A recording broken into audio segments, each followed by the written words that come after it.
The hackers in cyberspace are acting in guerrilla warfare tactics. Fast forward, airspace is, as we speak, feeling exactly what happened in cyberspace, but in the physical airspace. Welcome to the autonomous age, where drones map our cities, robots save lives, and underwater vehicles scan the ocean floor. I'm Shay Senior, and this podcast is your front row seat to the real stories behind the machines shaping our future and the people behind them, from the engineers and researchers to the entrepreneurs and investors. So Yaron, now that you're back from the Bahamas, we can get this episode started. So the mic is yours, and you can start with a short story from the Bahamas. I'm sure everybody would love it.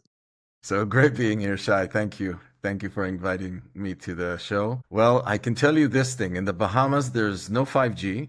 That's the first not very good thing if you want to work from the Bahamas. So you only need to vacate there. And the second thing is don't drop your phone into the ocean. It just doesn't work after that. It's just a small thing that you should not do. Gladly, I had my WhatsApp open on my Mac, and that's how I survived until I got home, not completely disconnected from the world. So that's my Bahamas story. But besides that, it was a lot of fun. Great place. It sounds like the hardest mission you had in your life to travel the Bahamas. So maybe you could take us back to history and share about your background and what brings you to us today. Lots of twists in my life. I served for over 32 years in the IDF. Most of my time in the Air Force, pilot by trade. Did lots of things with flying things, and ended up being in the Air Force Air Staff as a very kinetic operational guy. Joint operations and all that interesting stuff. And towards the end of my service, just as I was actually going to retire, I was called to just one more job, just do one more thing. And the thing was, they wanted me to be the chief of the IDF cyber staff. And I told the chief of IDF, I told him, sir, I don't know what you had to drink this morning, but I want some too. Like, why do you want me? I'm very, kinetic operations, a very physical operations guy. Why do you want me in this thing? And he actually explained it. There was a very good reason. I did a very interesting transformation from an organizational standpoint in the Air Force, and I just finished that huge project as a general in the Air Force. And he wanted the same thing to be applied to cyberspace. And this was back in 2014. That means that Cyber Command, the US Cyber Command, was only 4 years old. So all the world, all the Western militaries are still in baby steps, building sort of how do we operate in cyberspace, in intelligence, offense, and defense. So there's a lot to take care of, build organizations, operational processes, applying technological formal build-up processes into the military. So I did that for 2.5 years. Was responsible for the budget, a very big one, operational process and human resource building. And gladly, 8 years ago, I retired after I was trying to retire for almost 20 years, I think. Since I was the age of 30, I was trying to retire, but somehow another job, and it was so interesting, and I loved it. And I was, happy with what I did for my country, but gladly retired 20 years later. When I retired, it was, with both the kinetic experience, large organizations, and non-kinetic cyberspace experience, I founded with two very good friends, founded my first startup named Toka. And we do really interesting stuff with mostly Five Eyes countries, working with the DOW and all the three-letter federal agencies and polices of the world to keep our citizens safe in cyberspace. Was the founding CEO, did that for 4 years, and realized that I want to do some more stuff and actually work with the private sector. Founded and bootstrapped. The first one was invested by VCs. Second one I bootstrapped. Did cybersecurity for critical infrastructure. And then I wanted to get as far as I can from cyber. And I went to automotive from all things. It was really a twist. I was in Mexico and someone recruited me and told me, "Oh, it's in Minneapolis. It's the same longitude." I just didn't realize that the world is pretty big also this way, not only that way. And it was 7 hours flight. I didn't realize that when I was in Mexico, but I flew up to Minneapolis, stepped into a dealership and fell in love with the problem. And that was game over. I became the CEO of a company, and it was acquired end of last year. And since then, I'm a scout for Andreessen Horowitz. Very glad to be of being a scout for Andreessen Horowitz, seeing lots of entrepreneurs and technologies and really interesting people, and trying to invest my time between venture building. So I help a lot of startups, and also investing for Andreessen Horowitz as a scout. So that's how I sort of divide my time. Yeah, that's sort of my story. Wow, Yaron, you just talked about so many things that we can make a chapter on each. So probably we'll have a second episode with you. But I want you to today talk with us about managing the skies. Airways is the reason that we got onto this episode, because I have to say, with the all latest publications about unmanned vehicles going to move athletes in the LA 28 games, and then delivery drones that are starting to catch place every day in a new city. Someone has to take control on all of that. And I want you to speak a little bit more about that topic, because Little Bird have told me that you also have some relation to a company that is doing that type of. Yeah. So a couple of months back, somewhere July, I think, I was approached by a board member from Airways, and they said, "Hey, we heard that you do these, go-to-market workshops, because I love working with entrepreneurs and I love doing pivots and all those stuff. I love figuring out go-to-market. That's something I really, really like. Doing that for the last 8 years, I feel like, every year was a dog year. I learned so much from everyone, and I made all the amazing mistakes that everyone does, but I try not to make a mistake twice. And it was interesting. I knew about Airways. I heard about them prior to this discussion, and I told my friend, I told him, "Look, I'll take a look." I contacted the CEO, Eyal Zor, and I know him and the co-founders from the Air Force. So we sort of have the same DNA, same, sort of trust and way of communicating, and it was pretty easy. You can say it. You guys in the Air Force have a specific language. You talk your own language. You wear your own Uh, collar. That's No, no, fine. it's, when you talk to me, you have to realize that I was always the green guy, the boots on the ground guy from the Air Force. A, because I'm an Apache pilot. So we're the commandos of the Air Force. We know ground forces, the boots on the ground. That's what we love. And the second reason is I also did a division commander's course, ground forces, I mean, and I was lucky enough to do that as well. So I know joint operations very well. So you know what happens when you mix blue and green, right? Don't say it. Don't say it. It's a It's a joke. bad It's a joke. joke. Yeah, it's a joint forces joke I heard actually from a colleague of mine in some country, Western country. The color is shit. Okay, let's make it clear. But it's a super interesting world, the joint operations. So when I approached that company, my first thought was, even the name sort of said, okay, this is sort of a quasi transportation, ways, airways. That's what you hear when you hear about Airways. So we did this go to market workshop, and actually a few nights later I slept on it, and again and again and again, and I had this moment that it hit me how important Airways was for the future of reconquering the skies, because we completely lost control of the skies. And let me explain.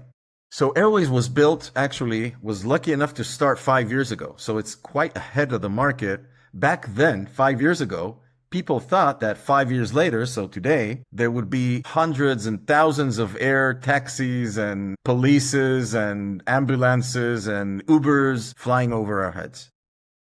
It's a very physical operation, so it's going much slower than software and AI. Okay? But what happened in the last 4 years, and more so in the last 2 years, is that we had the war in Ukraine and the war in Gaza, Iran, and all over the Middle East. And you have the tension in Southeast Asia, Taiwan, and the US. All these things together, if you look at what's happening now, suddenly you see all these flying objects, and many of them. Okay? So if 5 years ago it was a dream, and we don't see the big drones, but still we're starting to see quite a lot of these small drones that have completely changed the battlefields. And now the lines between defense, HLS, and commercial are suddenly turning very blurry. So, and it hit me that it was exactly what I was explaining as the chief of the IDF cyber staff about cyberspace. So first in cyber, we just built, we were plumbing. We were connecting computers with, that's what we were doing. We were building the internet. But as I always explain, the world is a mirror of humanity. There are good guys and bad guys. And the bad guys realized that, hey, the world's connected. Let's, what we did in the physical space, let's start stealing and, building criminal organizations in cyberspace. And then you got all this realm of cyber defense, cyber security, cyber defense, cyber offense. All these things were built upon that. And one of the biggest understandings of cyberspace that it took, again, we are 15 years after Cyber Command was founded, right? We're 2025, it was 2010, is how asymmetric this threat is. Because it's like guerrilla warfare. The hackers in cyberspace are acting in guerrilla warfare tactics. It's all hush hush. If you're found, you're dead. It's real guerrilla warfare. You can't steal money if they find you. If the chief information security officer patched fast enough, fixed the fence, fixed the trap, fixed the whatever, they caught you, you need to try again. It's a very guerrilla commando warfare type of operation. Fast forward, airspace is, as we speak, feeling exactly what happened in cyberspace, but in the physical airspace. So if for decades, companies that built airplanes were the Boeings of the world, the Lockheed Martins of the world, the Airbuses of the world, suddenly in the last 5 years, it's really nothing. In the last 5 years, suddenly they're not the only one building flying objects. Look at who's building flying objects and exponentially getting really smart, really small, really dangerous. And the same thing applies here with an asymmetric strategy. First, we were, very enthusiastic. Hey, I'm going to buy a DJI and I'm going to bring it. I'm going to fly it. Okay, that's the good guys. But now you have the bad guys, and now you have militaries, and now you have all these things happening in parallel all over the world.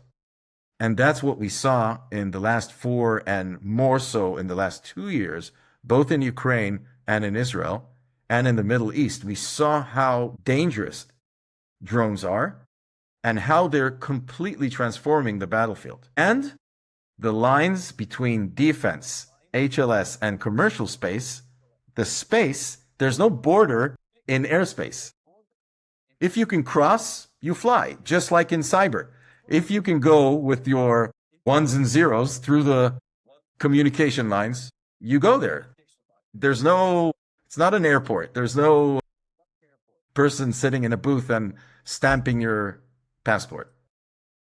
So that's what we're seeing right now in the airspace. And the big thing that is the biggest advantage of Airways, which hit me again after this workshop that we did, was Airways was investing in sort of Ubering the airspace. Even though it sounds like Waze, Airways is not Waze. It's Uber. Because it's operationalizing and commercializing the skies. So it's building the infrastructure that allows airspace owners and vendors to make money out of air. That's what they're trying to do, because the air is the new space. Like Elon Musk is operationalizing and commercializing space, we're doing the same thing in the low airspace. And we will conquer all of it. We'll leave the space, like outer space, we'll leave that to Elon, but we're going to conquer all of the heights eventually. That's the vision. But right now, the big problem is the low flying drones, and that's where we're focusing on operationalizing the commercial space. That's the first area we're working on. And then defending that airspace, and then defending your assets on the ground. Because at the end of the day, why are you doing this? Because you're defending something. It can be defending your borders, your country. It can be defending a stadium. It can be defending a nuclear power plant. It can be defending a base, whether it's inside continental US or a FOB, a forward operating base in Syria, where the US has bases, or in Europe. You hear the airports in Europe closing left and right because of Russian drones somehow crossing through this airspace. So airways is becoming now the brain of the skies. And that's what we want to focus on, and I'll explain more later. I really like your analogy to the cyberspace. It's very interesting that you take it there. When I started my experience with building drones 15 years ago, it would be people with ideas that come up and they say, I want this thing to carry something.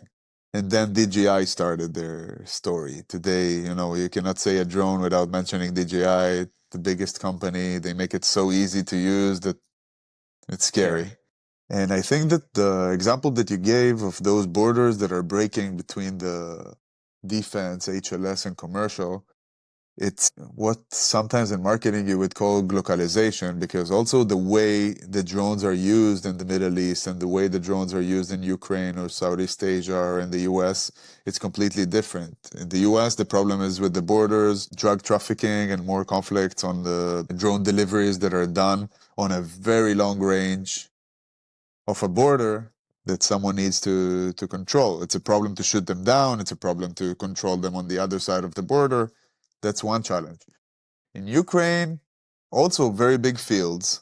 We can see images from Ukraine that roads are already covered with nets. I mean, we're talking completely about... crazy. You were talking about the assets. We never imagined that the next type of tanks would have like kind of trees on top of them and spikes.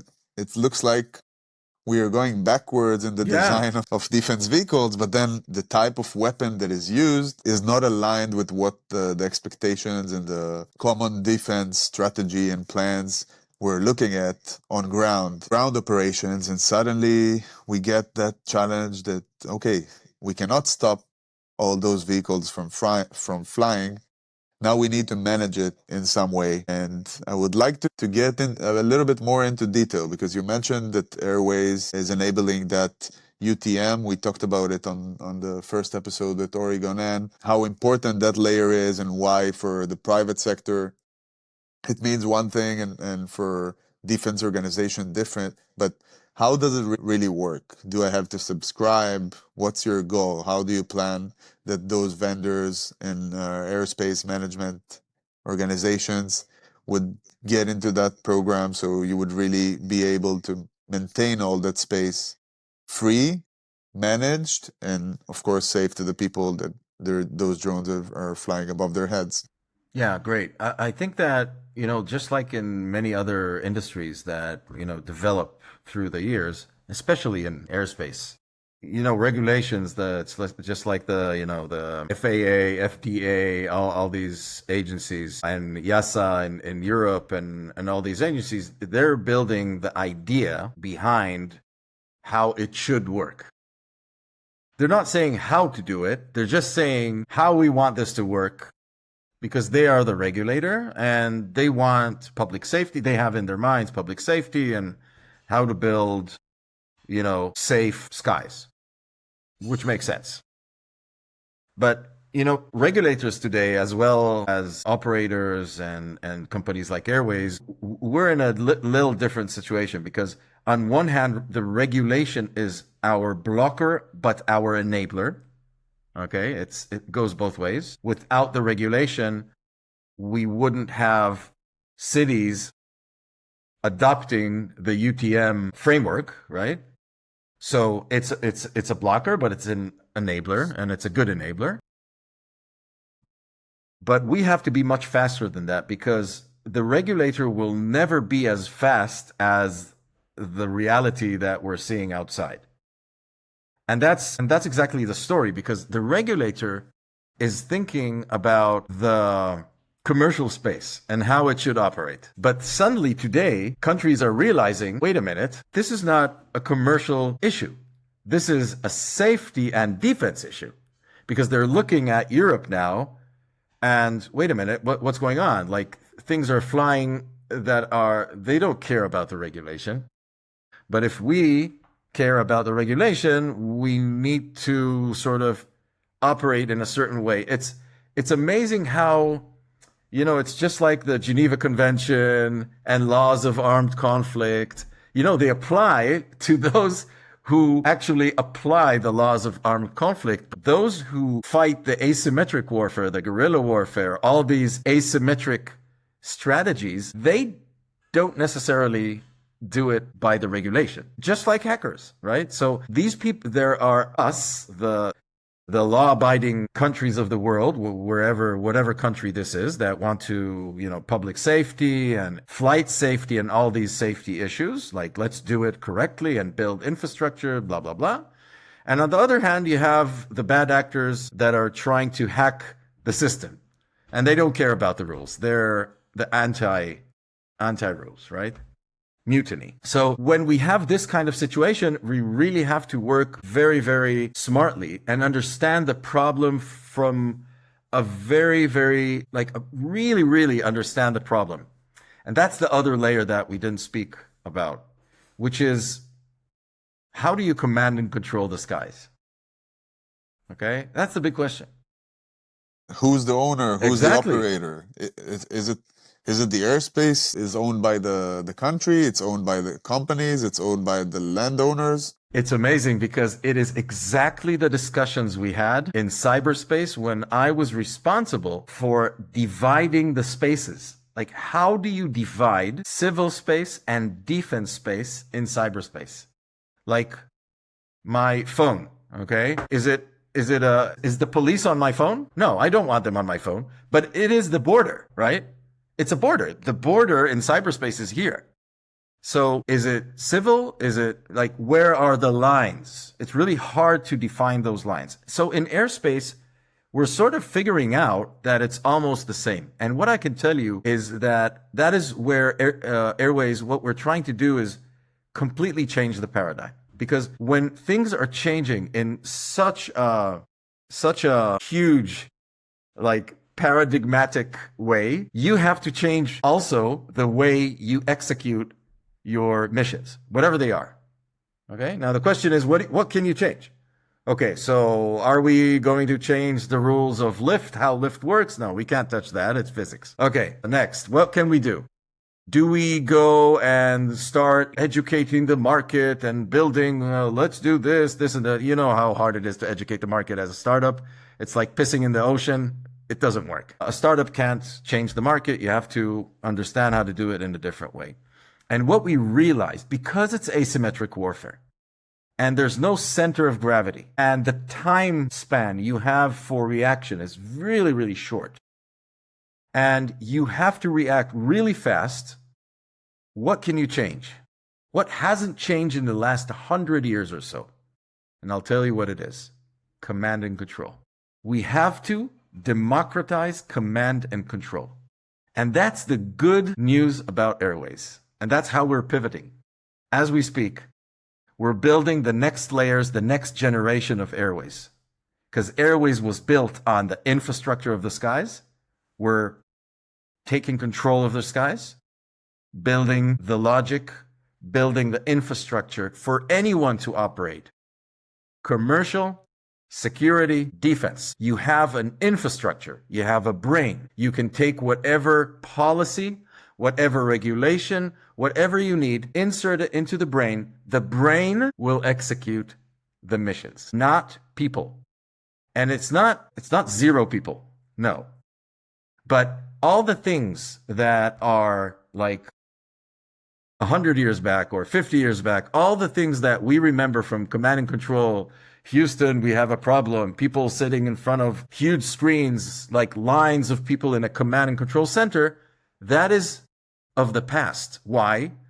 How does the manager of Port Rotterdam, if I tell you today that the Port of Rotterdam, which is our customer, has an airspace that he commands by himself, there's no control tower, there are no air controllers involved. He's doing it, and he's a port manager. He knows about ships and logistics and all of these very complex operations. But he has an air force of drones, not his air force, but vendors flying drones all over. Over 72 vendors are operating drones as we speak every day in the port of Rotterdam, one of the big ports in the Western Hemisphere, every day. Thousands and thousands and thousands of flights. How does he do that? The only way to do that is with technology and democratizing command and control. So you have to really change the way you command and control the skies in order to reconquer the skies. So it needs to be smart, fast, needless to say, AI. Everything is AI. So yes, we need to use the power of the thinking power of the large models. And actually, what we're doing is also using agentic. So we're training agents to work on certain tasks in order for them to actually execute quite complex missions, such as security and defense. You can actually train them to do a much better job and ask the operator, which can be someone that doesn't have to be in the business for 10 or 20 years. These are the probabilities of a soft kill of a drone, a rogue drone that is approaching the port of Rotterdam and no one knows who owns it. Maybe it's a Russian drone. You can do A, B, C, or D. What do you want to do? Probability 90%, 70%, 60%, blah, blah, blah of kill. Cost A, B, C, or D. Mr. Human Being, what do you want to do? Press the button. It will execute. Bye-bye. That's it. That's command control today. Yaron, I'm sorry that I have to be the negative side of it because it sounds too good to be true. And you talked about cybersecurity. So we have this layer that takes place in all of this. I mean, some of those drones, we cannot see them. We were talking about the good guys and the bad guys. And I agree that artificial intelligence is going to be there to help us take the decision, but maybe it's a transformation. You were saying that startups cannot educate the market, but maybe it's a transformation. I mean, people has to see what you're giving as an example in the port of Rotterdam. The guy taking decisions by his own in front of a computer that shows him all the different drones operating in that space. And that would be the moment that people would say, okay, that's possible. I might copy it to the airport of Berlin and I could do it in Gdansk. And that's the way that it would advance. I have to say that for me, it sounds like a fascinating idea because, as you said, that's exactly the transformation that we have to do. We're always afraid of doing that move in control and command. Like, how are we going to do it? I'm going to lose control of what I'm capable of doing right now. Someone else is going to be able to do that. And suddenly, when we do those changes, it happens, you know? It reminds me that in the army, they used to write everything on a paper. Every ammo, whatever you would take, they would write down on a paper. And I was like, guys, there's so many things that are happening already on the phone. Why don't you move to the next step? And it happened. We went through that transformation. We had to get to that point that we're making that change. And I feel that you just framed it perfectly on how that process is going to happen. Of course, I support and I believe and I want airways to be the ones that are taking that control because it's important that we will have companies and individuals that are thinking strategically, how do we simplify those operations? An air tower with the amounts. I've just been in Miami. You're looking at the sky and I'm saying like, we're almost at the limit of the amount of airplanes that could land. How it's possible that there are people in a tower that have to tell them, okay, you now can move on. Oh no, there's a drone crossing from left. There's going to be a flying taxi going under you. That, the man in that situation is pushed to the point that he will make mistakes. And that's why I really want you to get more into like the application. How do you, when you think about it, how do you design, now that we have all those artificial intelligence features and you have so many scenarios of drones flying and information gathered from Israel or any other space that Airways is operating right now, how do you transfer it into the software? What work do you do in order to understand what skills the person on the other side of the screen must have? What are those A, B, C, D options that you mentioned before that you want to create for an individuals, and what feedback do you get from the governments about Yeah, that? let me start by saying that this is not new to us. It's just a new application that we're doing. And I'll give you an example that you and I are doing. You said you're flying back home soon, right? You're flying on an airplane. The airplane is probably flown by a computer, not by a human being. It's a human being telling a computer to fly the aircraft. And that aircraft usually has a redundancy of three computers talking to each other in order for them not to make a big mistake. So if one goes bananas, the other two tells him, "You're bananas. We're going to push you aside." The two others are going to make it work.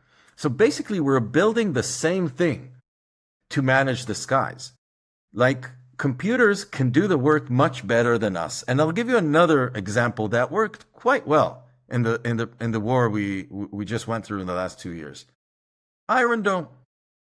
Okay, Iron Dome. It fires. It shoots with the missiles. It shoots through command and control center.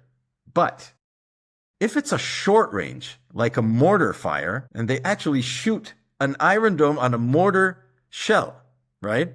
That the time frame for that to happen is too short for a human being to decide.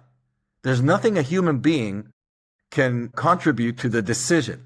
So the system has a policy injected into it that if it sees something which is A, B, C in parameters, it will shoot autonomously and kill the target. Otherwise, the mission won't be accomplished, right? If it's coming from Iran, you have a few minutes. So you do lots of things and you try this and try that, and you have time to decide because there are other things involved like cost and probability, and humans can get into this decision. We're doing the same thing. We're not doing anything different. Wherever the time frame will not allow, we will ask the operators, do you want this to be autonomous, or do you want to be the one pressing the button yes, no, or decision, whatever? We're not building something that we haven't done before. We're just applying everything we've done in a much more efficient way, in a way which builds the infrastructure of the skies that we have to have.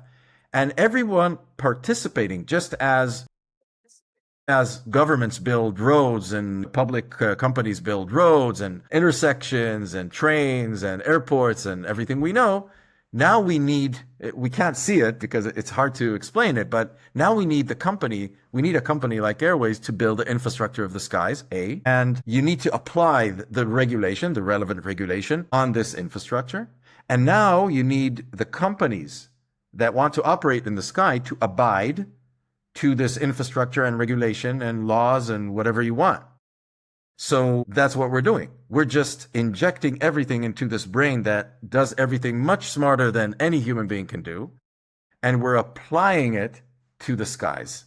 And we're doing it in a very, very smart and smooth way, just as you press a button on Uber and you want to get from A to B. So the vendor that wants to fly something from A to B, he has the Airways application, and he's connected to the application of the port or the airport or whatever he's operating over Tel Aviv, over New York, over San Francisco. And the system is used by the city, by the port manager, probably the security officer or whoever would be responsible. It doesn't have to be an air controller, and it will manage his skies.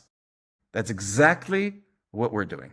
It connects to that light in Miami that goes from the Hard Rock Hotel? Yes. There's a very strong Yeah. light, like a wide laser that turns around. You can see it from anywhere. So if I try to visualize it, it's like this type of light just looking upwards from the port, and that's your Uh-huh. space as a tube on top of the area that you're managing. Am I right? Yeah. That's what you're working That's on? UTM. Like really building digital fences above those areas, if it's the city, if it's the port. And then the second layer would be, who do I give the permissions to do what in that space? How much of it is going to be done by a computer? How much of it I want to be done by a human? I want you to take us to an example of a company that needs to operate in such a space. Like the first I'm thinking of is Flytrex, that is doing drone deliveries in different cities around the US. How does Airways is a platform for such a company to operate better and to make sure that their drones don't crash the airplane that I'm using to fly from JFK to Israel, or in another scenario, hit any other object in the sky? Because I feel that same as on the manned air vehicles, until the airplanes didn't do an accident, everybody was fine with it. But at the first time that there was a serious crash, everybody goes crazy. And they say, like, the easiest thing to do is, okay, let's stop it. We don't want drone operations because we don't have a solution. And I feel that with Airways, you're bringing something different, saying, hey, guys, don't panic. That's how it's going to work. I mean, your background and the team in Airways brings a lot of compromise and responsibility that's the right way to do it. But I want to understand, how does it really going to look like? Let's take Flytrex as an example. Flytrex wants to fly drones and they want to fly it in automated flight. Okay, so they're flying beyond visual line of sight, BVLOS, and the drone has a flight plan and it's connected to the system. It's connected to the Airways system, right? So what you do is you upload your plan. It's Airplan. It's actually called Airplan. So you upload your flight, and the people that are operating it basically from a room or wherever they're doing these BVLOS automated flight. Again, the only way to do it, like large scale operations such as that, is autonomous and beyond visual line of sight. If you want to do hundreds and thousands of flights a day, that's the only way to do it. You can't scale manned, FPV operations. FPV operations you can do in militaries because you have soldiers that are, conscripted and they have to fly. But outside it's not commercially viable if you want to scale these things. It has to be completely automated, autonomous, and beyond visual line of sight. So you would apply all your flight plans, and basically the system will figure out all your flight plans because it has to go from A to B, and the second one goes from C to D, and they cross each other, right? So the system basically will give you your flight plan. Your response is a flight plan that works, so they don't collide. You can see from 3 dimensions how your flight plan looks like. This is where you go up, this is where you fly. The other one goes up to a different and goes underneath them. And suddenly there's a helicopter crossing, a manned aircraft crossing through the same airspace. And it has priority over the unmanned and a pizza delivery. Naturally, that's a little bit more important, probably from, I don't know, a hospital roof or whatever, police helicopter.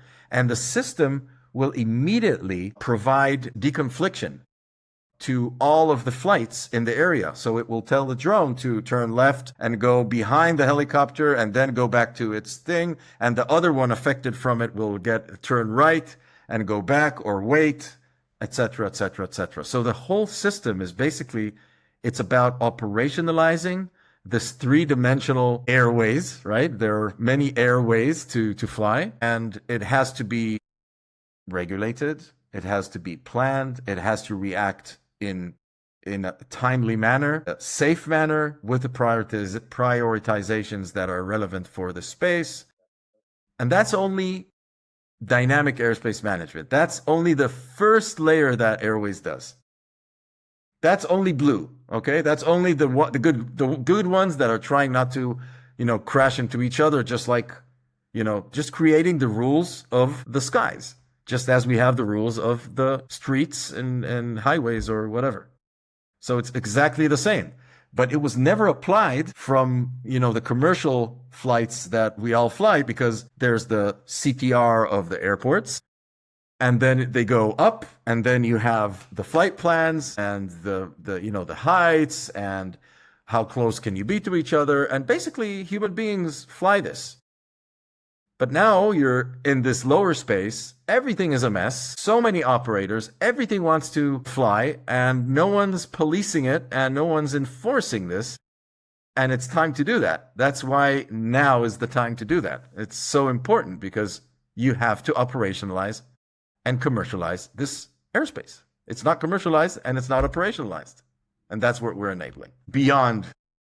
Can you give us a specific example of where Airways really showed the value of, like the example you gave, the helicopter gets priority on top of an unmanned vehicle, and that you were able to show the people on the other side, that's why a computer would do it better than a human?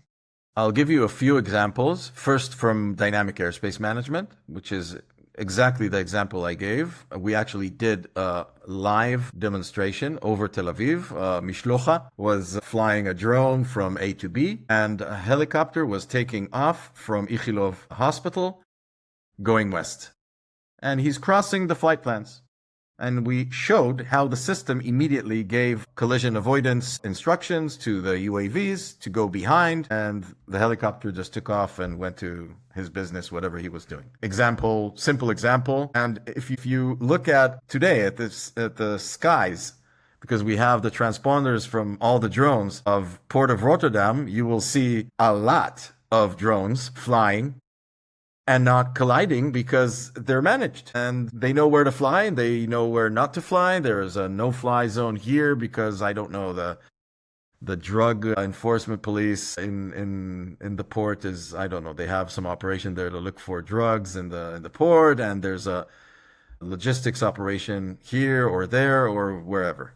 So the whole thing is just automatically and autonomously operating itself, and it's just working just like that. That's the dynamic airspace part. Is it going to look like streets? I mean, it's funny that they talk about California as after they did the mistakes in New York and in Florida, they started getting into the unorganized spaces on the West Coast, and then all the streets here are differently organized, so it would be way easier to operate and move around the roads, the streets. So do you see it the same way in Airways? Are there those lanes? Like, can I look at the map of Rotterdam airspace and say, okay, it clearly makes sense to me. I know how does it work on the road. It works the same way with the drones on the airspace. Yeah, the only difference is it's dynamic. That's why it's called dynamic airspace management, because unlike the roads, the physical roads that we're very used to utilizing, and the higher routes that are fixed routes, sometimes deviated by pilots because there's a storm, cumulus nimbus somewhere in the skies, and they have to move left and right just to avoid so we don't so our drink doesn't fall off then spill over us during the flight. Basically everything is static. All the routes that we know from airspaces until today are static. What we're building is utilizing the airspace in a much smarter way, because we can do it dynamically. And that's the secret sauce of how we operate the sky. So the sky is 100% utilized in order to execute the missions without, safety issues, mission oriented, but in a smart way that a human being just isn't relevant in the time and space that these things are happening. It's just unnecessary for a human to be in the loop. And it's autonomously, dynamically managing the airspace by regulation, by law, by any safety measure that you want. It's much smarter than any one of us, and it will do it dynamically and safely. That's the only difference. Well, Yaron, that sounds like an amazing plan. I have to fly to Netherlands, I guess. That's my next destination. I got to see it happen. I mean, I know that it's already functioning on the shore in Tel Aviv. Uh, you gave a great example with the helicopter taking in and out from Ichilov Hospital because sadly they have so many reasons, or they had so many reasons lately to do those flights. But definitely, that makes me feel more comfortable about who are the people that are going to be responsible of the sky management, because sometimes and it feels, talking with people that are not operating their skies in different countries, as we gave the examples of Europe, just a single drone of the red guys, the bedside of it, doesn't have to do anything that is with weapon or anything. Just by taking off in the airspace, it completely disrupts the operation of $1 billion airspace that is supposed to move people from one place to another, logistics, and so many industries that are being affected from a $300 drone that just decided to take off in that area. So I'm very excited about the opportunities and the very clear explanation that you gave about it. It feels like we're already there, and it makes a lot of sense now when we're talking about the late 28 and the drones that will fly athletes from one place to another very quickly and safely. And I wanted to ask if you have anything that you would like to add in relation to how are we as individuals, as companies, listening to that episode could cooperate with Airways in order to make the airspace function better. In each one of the episodes, I'm mentioning the cooperation and the importance of us working together as Israeli funders, because at the end of the day, each one of us bring different aspects from the field, and I think that's a great opportunity to give your ask for what type of companies and how can we do better, starting from the Israeli airspace and taking it beyond. It's a great question because we just came back from CET conference in Washington a few weeks ago, and we went there with of course other drone companies. We were the only ones in our category. There weren't any other airways companies because there are very few companies like Airways in the world, globally, actually. And the interesting thing is, and I told the founders there when we had every company had a few minutes to talk, and I told them that we have this line that without anyone, we're nothing. With everyone, we're something. We're the only ones that actually make sense. It makes sense that everyone collaborates with us because we allow everyone to operationalize their mission, to be able to, execute and to be commercially viable and to scale. Without Airways, with the regulations in place, with the safety issues, with the security issues, with the defense issues, whether it's sensors or effectors that need to cope today, not only with airspace management, but with, detecting, identifying and mitigating all these threats. There's no company that brings all of this together to the buyer other than Airways. So we should be, I told all the companies, guys, just bring your APIs. And that's actually what I told them. Guys, bring your APIs. That's all we're asking. And you'll get it. And you can sell it much better. And we will work with you to sell to the customers. And we're all talking to the same customer. And actually, it made a lot of sense because we had a session with a very important customer, one of the important agencies in the U.S., and they were trying to make sense of their mission. Their mission is actually looking forward to 2026. The World Cup is coming to North America, Mexico, the US, and Canada. There are going to be 16 venues hosting hundreds of thousands of people in every venue. And it's not a commercial problem. It's a commercial, it's a safety, and it's a defense issue. It's all these together. And the agencies need to protect the people, and the police need to fly there. And the CBS, NBC, ESPN balloon needs to fly there. And there's a helicopter over. And there are snipers on the roof, and there's a SWAT team on the ground, and someone is flying a drone, which is unauthorized, and there's a VIP in the venue, and someone needs to tell someone to do something. How the hell is that going to happen without airways? Don't ask me. I have no idea. We're the only ones that look at the whole picture and the whole mission. So, guys, just bring the APIs. We're going to make sense of the whole thing. You're going to be happy and sell. We're going to be happy. And that's the whole thing we're driving towards. We are going to be the integrators of the new airspace in a much smarter world, in a much easier world, and let everyone conquer their own skies and execute their missions. That's the only thing we want to happen. Thank you for that. So the vendors and the companies that are creating flying taxis out there, you heard Yaron's recommendations and offer right here as he did it in the conference. Last thing to the younger generation of founders and startups. Do you have a small tip that if you were back in your 20s, you would say, seeing what's going on in 2025, how would you advance into the unmanned space, air vehicles, ground vehicles?